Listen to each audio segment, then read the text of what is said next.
बोलो धर्म सम्राट युग चेतना पुरुष सदगुरुदेव परमहंस योगी राज श्री शक्ति पुत्र जी महाराज की जय। माता भगवती आदि शक्ति जगत जननी जगदम्बे मातु की जय। श्री पंच ज्योति शक्ति तीर्थ सिद्धाश्रम धाम की जय। परम पूजनीय तपस्विनी शक्तिमयी माता जी की जय। पूज्य दंडी सन्यासी स्वामी राम प्रसाद आश्रम जी महाराज की जय। बोलो सच्चे दरबार की जय।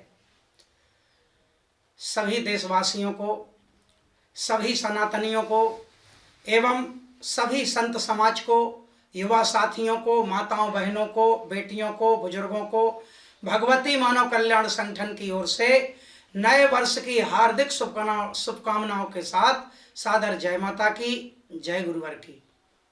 देशवासियों, जैसा कि आप सभी जानते हैं, धर्म सम्राट युग चेतना पुरुष परमहंस योगी राज श्री शक्ति पुत्र जी महाराज का अवतरण धर्म की रक्षा के लिए, अधर्म के नाश के लिए हुआ है। गुरुवर तीन धाराओं के सृजनहार हैं। तीन धाराओं के माध्यम से गुरुवर के लाखों करोड़ों साधक, शक्ति साधक जो नशे मान से मुक्त चरित्रवान हैं, राष्ट्र रक्षा, धर्म रक्षा, मानवता की सेवा में दिन रात लगे हुए हैं। अपने स्वयं के उपार्जित धन से जो अपना जीविकोपार्जन करते हैं एवं उसमें से भी कमाई का 10वां हिस्सा परोपकार के कार्यों में लगाते हैं। ऐसे चेतनावान गुरुवर, ऐसे धर्म का पथ दिखलाने वाले गुरुवर के चरणों में हम कोटि कोटि नमन करते हैं। भाइयों बहनों, जब गुरुवर का अवतरण ही धर्म की रक्षा के लिए हुआ तो गुरुवर अधर्म के विरुद्ध आवाज उठाते हैं। विसंगति कहीं भी हो, चाहे राजनीतिक क्षेत्र में हो, चाहे धर्म क्षेत्र में हो, गुरुवर अपनी पुरजोर आवाज पिछले 25-30 वर्षों से उठा रहे हैं। गुरुवर ने पिछली कार्यकर्ता बैठक जो दिसंबर माह में हुई थी, उसमें भी गुरुवर ने एक आवाज उठाई। गुरुवर ने कहा, वर्तमान के कथावाचक, कुछ कथावाचक ऐसे हैं जो वंदनीय हैं हमारे लिए, समाज को सच्चा ज्ञान दे रहे हैं, लेकिन कुछ कथावाचक मूल शास्त्र की बात को एक तरफ रख के और रास रंग की बातें समाज को सुनाते हैं, समाज को दिशा भ्रमित करते हैं। जब गुरुवर ने यह कहा कि इसी तरह से मां राधा के नाम को भी गलत रूप में प्रचारित किया जा रहा है, गुरुवर ने माता राधा का अपमान नहीं किया। गुरुवर ने कहा कि अगर ऐसे ही माता राधा का इस तरह से तुम गुणगान करोगे जिस शैली में तुम कर रहे हो, तो जो मूल सत्य है, माता आदि शक्ति जगत जननी जगदम्बा, जो निखिल ब्रह्मांड की जननी, कोटि ब्रह्मांडों की जननी, ब्रह्मा विष्णु महेश की जननी, उनके सब अंशावतार हैं माता सीता और माता राधा। जैसे कि हम माता की आरती में रोज पढ़ते हैं, माँ राम कृष्ण तू सीता ब्रजरानी राधा, तो गुरुवर ने यह कहा कि वो माँ की अंश अवतार हैं, समय समय पर माँ रूप रखती गई, अपने कार्य करती गई जब जैसी जरूरत पड़ी। लेकिन जो विराट सत्ता है, जो अभेद हैं, अजन्मा हैं, अविनाशी हैं, वो माता भगवती आदि शक्ति जगत जननी जगदम्बा हैं। ये पूज्य गुरुदेव जी ने कहा था। लेकिन वही है, सभी जानते हैं कि कहीं नकली दवाई दी जा रही हो, वहीं कोई असली दवाई देने वाला आ जाए तो नकली दवाई वाले को मरीज की चिंता नहीं रहती, उसे अपनी दुकान की चिंता होने लगती है। ऐसा ही एक महाठग धूर्त निकल के सामने आया जिसका नाम है प्रशांत। यूट्यूब पे मैंने सुना, लिखा था पंडित प्रशांत। मैंने कहा पंडित तो कहूंगा नहीं, क्योंकि ये पंडित नहीं, ये खंडित है, इसका ज्ञान भी खंडित है और ये खंडित है, इसलिए मैं पंडित तो कहूंगा नहीं। इसने इतनी बात सुनकर पूरे देश में प्रचार करना शुरू कर दिया कि हमारी किशोरी जी का अपमान किया है, हमारी राधा जी का अपमान किया है, और पता नहीं मेरे आराध्य और मुझ जैसे करोड़ों शक्ति साधकों को जीवन प्रदान करने वाले आराध्य को इतने अश्लील शब्दों में इसने इतने अश्लील शब्दों का उपयोग किया, किशोरी जी का अपमान किया है। अरे धूर्त, बिना सींगों के सांड, किशोरी जी तेरे बाप की मिल्कियत नहीं है। अगर वो माँ की अंश हैं तो वो जन की हैं किशोरी जी। जो उनका रूप है, जो उनका स्वरूप है, उनको हम भी मानते हैं, लेकिन किशोरी जी का अपमान किया है शक्ति पुत्र जी महाराज ने। इस तरह से कितने कितने भक्तों को अपनी तरफ मिलाना चाहता है, समाज को बेवकूफ समझा है। परम पूज्य गुरुदेव जी ने, मैं सभी सनातनियों से आग्रह करूंगा, कभी माता राधा का अपमान नहीं किया। गुरुवर ने तो वो कहा है कि मूल सत्य बताओ, ऐसे बताओगे आज इस तरह से, कल उस तरह से, तो व्यक्ति मूल तत्व को कैसे समझ पाएगा? मूल तत्व से व्यक्ति कैसे जुड़ पाएगा? भटकता रहेगा, मूल सत्य से वंचित रहेगा। गुरुवर ने वो कहा था। लेकिन ये साण इतना बिफर गया, इतना बिफर गया कि परमहंस योगीराज श्री शक्तिपुत्र जी महाराज पर इसने चारित्रिक लांछन तक लगा दिया। इसीलिए मैंने कहा है पंडित कहलाने के लायक नहीं है। व्यासपीठ को लजाने वाले काले कौवे, अज्ञानता की गटर के गंदे कीचड़, काले कौवे सफेद वस्त्र पहनकर, बगलों जैसे सफेद वस्त्र पहनकर अपनी काले को ढकने वाले काले कौवे, तूने परमहंस योगीराज श्री शक्तिपुत्र जी महाराज पर चारित्रिक लांछन लगाया, जिनका जीवन एक ऋषि का जीवन है, जो आदि ऋषियों की परंपरा को इस कलिकाल में निभाने के लिए अवतरित हुए हैं। 18 से 20 घंटे रोज नित्य साधना करते हैं गुरुवर माँ के चरणों में पूरे विश्व कल्याण के लिए, और सारे कार्य चेतना तरंगों से करते हैं। इस भारत में ही नहीं, विदेशों में भी जिनके शिष्य जन सुधार के वो कार्य कर रहे हैं कि तुम्हारी औकात नहीं वो समझने की भी, क्योंकि तुम्हारा तो वास्ता ना कभी योग से पढ़ा, ना ध्यान से पढ़ा, ना भक्ति से पढ़ा। तुम सिर्फ समाज को यही रास रंग की कथाएं सुनवा सकते हो। ऐसे होते हैं कथावाचक। व्यासपीठ पर बैठकर ऐसा बोला जाता है, ऐसे किया जाता है। आज तुम्ही जैसे कुछ नकली कथावाचकों की वजह से पूरा समाज भटक रहा है। कृष्ण के प्रति एक अलग भाव समाज के बन रहे हैं और माता राधा के प्रति अलग भाव बन रहे हैं। कृष्ण भगवान कर्म योगी थे, कभी कर्म की शिक्षा नहीं दे सका लोगों को। कितने लोगों को कर्मवान बना दिया। बस कृष्ण भगवान का नाम लिया तो रास रंग के लिए लिया। तुम ही लोगों ने, तुम ही अज्ञानियों ने कृष्ण भगवान को छलिया और रसिया बना डाला। तुम क्या कहता है बार बार कि शास्त्रार्थ की चुनौती दी है, 24 घंटे में स्वीकार कर लोगे तो ठीक है, नहीं तो मैं हार मान लूंगा। अरे तेरे ही मानने से सब कुछ होता है। तू शास्त्रार्थ की चुनौती देता है, 10-20 संस्कृत के श्लोक रट लेता है तो शराबी भी रट लेता है, एक जुआरी भी रट लेता है। उन युग चेतना पुरुष को चैलेंज देने के लिए शास्त्रार्थ की, अरे पिछले 25-30 वर्ष से गुरुवर साधनात्मक तप बल की चुनौती दे रहे हैं। तब कहां छुपा था चूहा बिल में? तब तो शायद तेरा जन्म भी नहीं हुआ था। तब से चुनौती गुरुदेव जी दे रहे हैं विश्व अध्यात्म जगत को अपने साधनात्मक तप बल की। तू शास्त्रार्थ की चुनौती देके, वो भी अपने घर में बैठकर, और क्या कह रहा है कि 24 घंटे तक नहीं स्वीकार करोगे तो मैं हार मान लूंगा, मैं पोल खोल दूंगा। जिस कीर्ति क्रांति पत्रिका का तू बड़े विस्तार से विवरण दे रहा है, इतना गौरवान्वित हो रहा है जैसे कोई खजाना मिल गया हो। अरे पोंगा पंडित, वह कीर्ति क्रांति में बता दूं समस्त देशवासियों को, परमहंस योगीराज श्री शक्तिपुत्र जी महाराज के अग्रज विधाता स्वर्गीय राम खिलावन शुक्ल जी, हमारे पूज्य बाबूजी, उनकी हत्या जिन लोगों ने की थी, वह 5 लोग आज आजीवन कारावास की सजा भोग रहे हैं। उन्हीं 5 लोगों ने उमेश दीक्षित से मिलकर एक फर्जी पत्रिका का प्रकाशन किया था। तुम भी उन अपराधी हत्यारों के षड्यंत्र में आ गया, उनकी साजिश में फंसता जा रहा है और कीर्ति क्रांति का बखान कर रहा है। मैंने उस पत्रिका का पिछले वीडियो में भी नाम रखा था, वो कीर्ति क्रांति नहीं, वो कीर्ति भ्रांति है। समाज में भ्रांति फैलाने के लिए, पूज्य गुरुवर के खिलाफ जनाक्रोश लाने के लिए, लेकिन वो सफल नहीं हुए।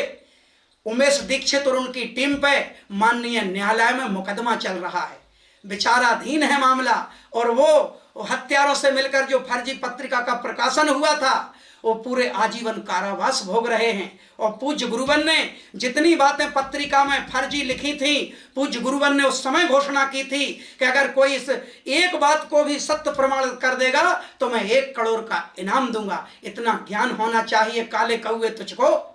तुम क्या जाने 10-20 श्लोक पढ़कर लाखों लाखों करोड़ों करोड़ों लोगों की आस्था के केंद्र बिंदु परमहंस योगीराज श्री शक्तिपुत्र जी महाराज को इन चारित्रिक लांछन लगा रहा है। अगर भगवती मानव कल्याण संगठन को एक बार गुरुवर का आदेश हो गया तो तू तो बार बार चूहा और बिल की बात कर रहा है, तुझे चुल्लू भर पानी डूबने के लिए नहीं मिलेगा। इतना ध्यान रखना।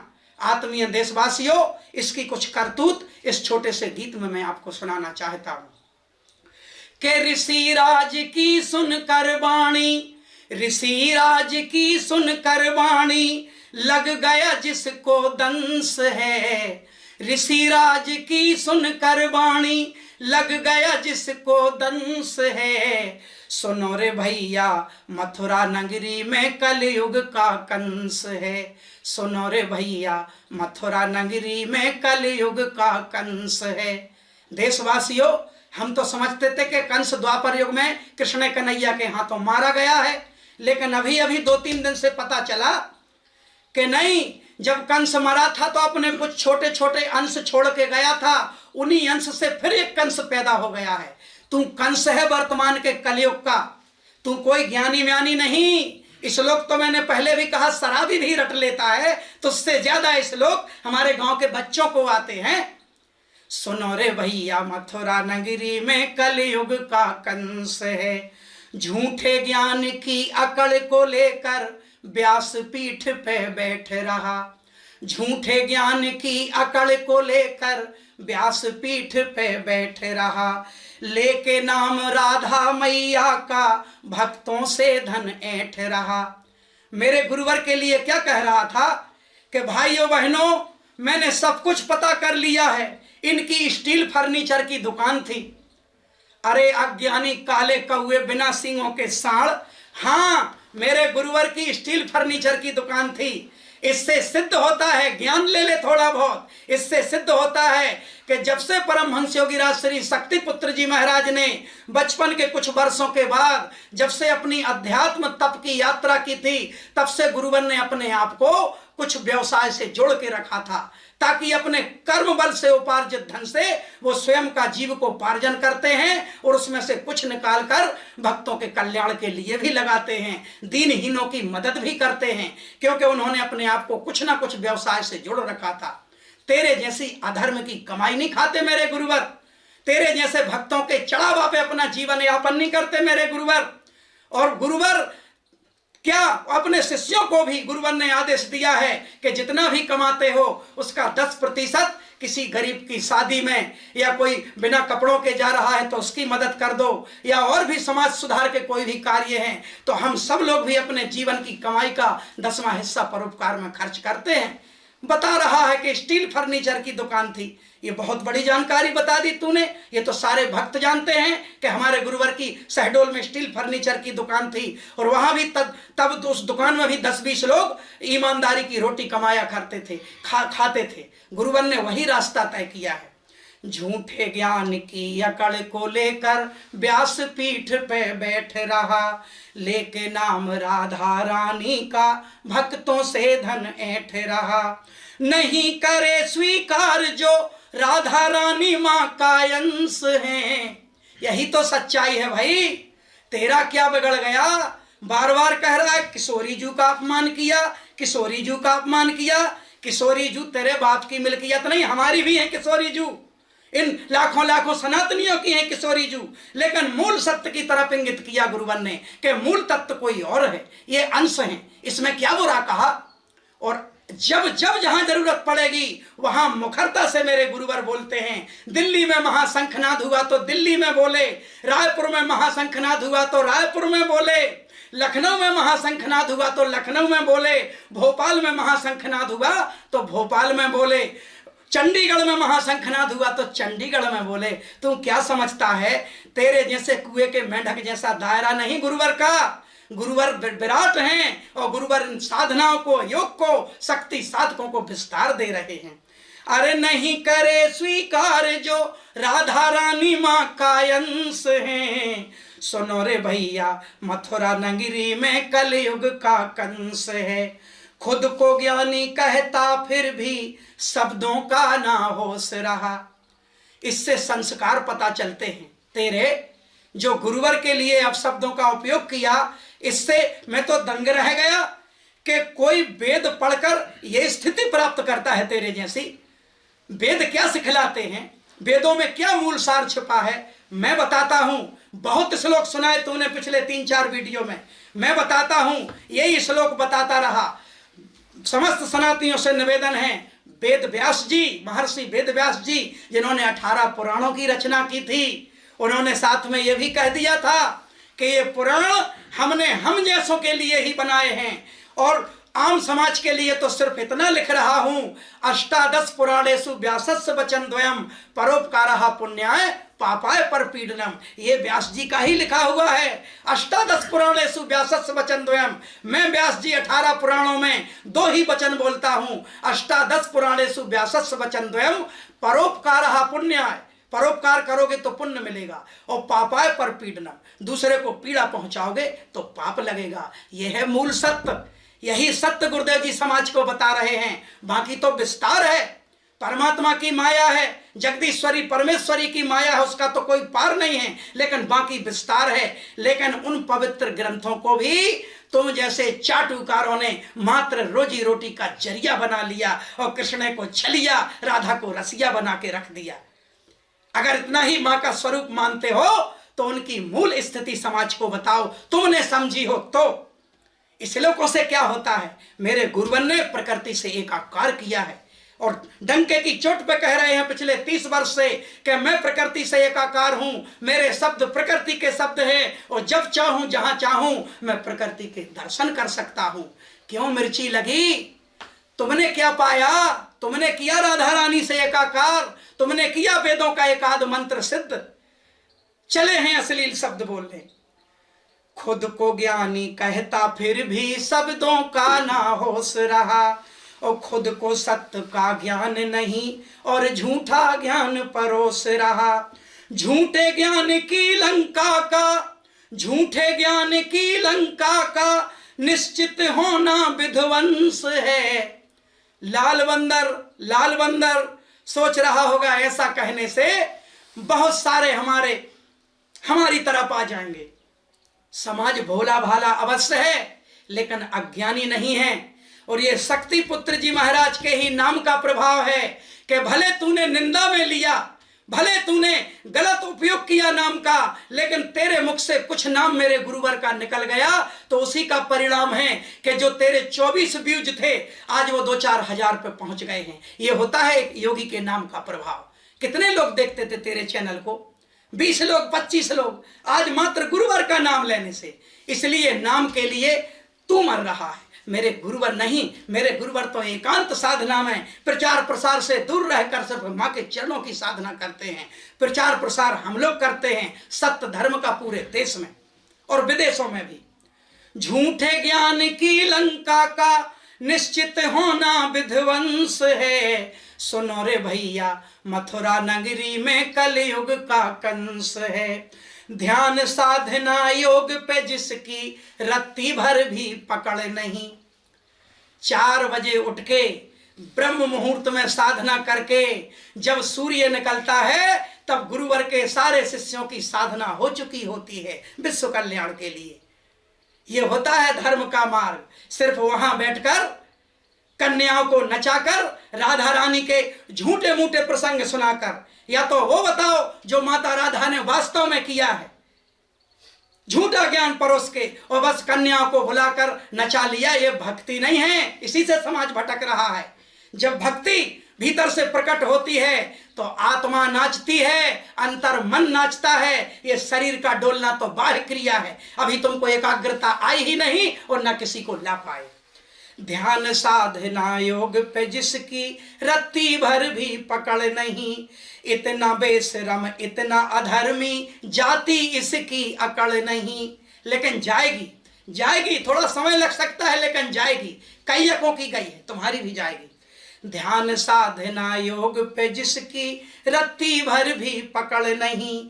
इतना बेशरम इतना अधर्मी, जाति इसकी अकड़ नहीं। अरे काला कौआ देखो खुद को, काला कौआ देखो खुद को, समझ रहा के हंस है। तुम हंस नहीं हो, तुम काले कौए हो। काला कौआ देखो खुद को, समझ रहा के हंस है। सुनो रे भैया, मथुरा नगरी में कलयुग का कंस है। सुनो रे भैया, मथुरा नगरी में कलयुग का कंस है। और पूज्य गुरुदेव भगवान ने जो कहा है कि ये बाह्य ग्रंथ जिन महापुरुषों ने लिखे वो उस स्थिति को प्राप्त थे, लेकिन आत्म ग्रंथ से सारे ग्रंथ निकलते हैं। इन ग्रंथों से आत्मग्रंथ नहीं, आत्मग्रंथ से सारे ग्रंथ निकलते हैं। आत्मा से, प्रकृति से वही एकाकार हो सकता है जिसने पहले खुद को जाना हो। लेकिन हम समस्त ग्रंथों का भी सम्मान करते हैं, समस्त सनातनियों का सम्मान करते हैं। और एक बार फिर देशवासियों से विशेष आग्रह है, ये भगवती मानव कल्याण संगठन सत्य सनातन धर्म की ही रक्षा कर रहा है। भीतर का कचरा साफ होना जरूरी है। जब भीतर का कचरा साफ होगा तभी बात बनेगी। अतः एक बार फिर पूरे संत समाज को, पूरे आत्मीय सनातनियों को, सभी युवा वर्ग को भगवती मानव कल्याण संगठन की ओर से ढेर सारी शुभकामनाएं। शेष अगले वीडियो में सादर जय माता की, जय गुरुवर की।